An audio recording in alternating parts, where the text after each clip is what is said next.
Helpings for the Heart. It is written founder George Vandeman's favorite stories. Cooking or eating. A young pastor announced one day to his wife that he had decided to quit the ministry.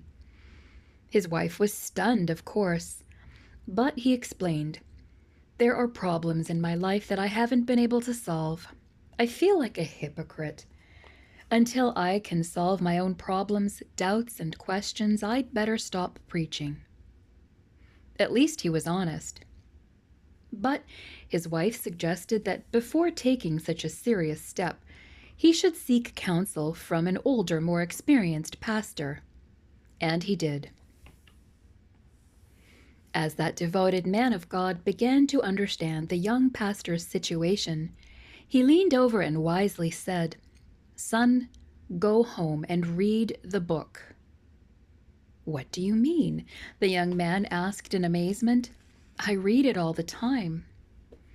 The older man countered, "You don't understand. You prepare sermons just as a cook prepares food for the family, tasting it here and there to see that it is just right. But the cook must sit down and eat with the others or die of starvation. You have been preparing for others. Now go home and read the book for yourself." The young man protested that he was too busy, but his friend persisted. "Take a day off and read one book of the Bible. Read it 20 times in one day. You'll see what I mean." The young pastor went home thoroughly disturbed. He didn't like the idea any more than Naaman the Syrian liked Elisha's suggestion that he wash 7 times in the Jordan River.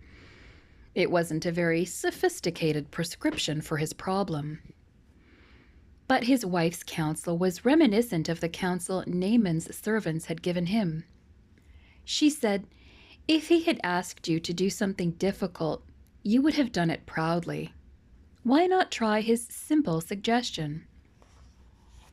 So, reluctantly, the young pastor took a day off and chose one of the shortest Bible books he could think of, 2 Peter.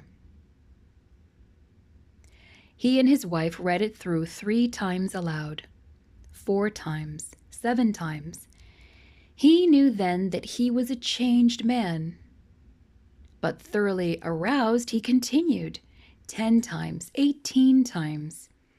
They used every pen and pencil and crayon in the house to underline or circle words and phrases as new thoughts dawned on their minds. God's truth mellowed the young pastor's heart as deeper insights inspired him. Finally, they finished the 19th reading, and they were ready for the 20th. "This last time, we must read it on our knees," he said. So they took the book to the bedroom, and there, kneeling beside the bed, they began to read. Then, as one more inspiration stirred his mind, a tear fell on the page. It fell where a pen had been used to underline a verse, and now there was an ugly blue stain. "Oh, look," he said, "I've spoiled the page." But his wife answered, "No, the darker the page, the whiter your life." What is the power of the book? What is its charm? What makes it so indestructible? It's the man in the book. It's the Savior it announces. It's the friend it introduces. Read the book. Read it for yourself. Read it to find forgiveness and victory. Read it to find a Savior, and you will not be disappointed.